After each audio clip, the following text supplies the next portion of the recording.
ఫలించును, ధాన్యాదులు ధరలు స్వల్పముగా పెరగవచ్చును, సస్యములు మధ్యమముగా ఫలించును.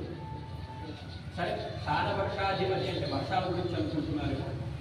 అంటే మొత్తం ఓవరాల్గా ప్రపంచం మొత్తం, దేశం మొత్తం కూడా ఎలా ఉంటారు? ఆధ్యాత్మిక యుగ చక్ర ఫలం ఇది.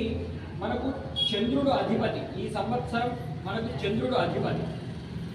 చంద్రుడు ఏం చేస్తాడయ్యా? చంద్రుడి వల్ల వచ్చేటువంటి ఫలితం ఏమిటయ్యా అంటే వస్త్రములు దానము చేయుట విశేషము, చంద్రుని ప్రీతికై క్షీరాభిషేకము. క్షీరాభిషేకం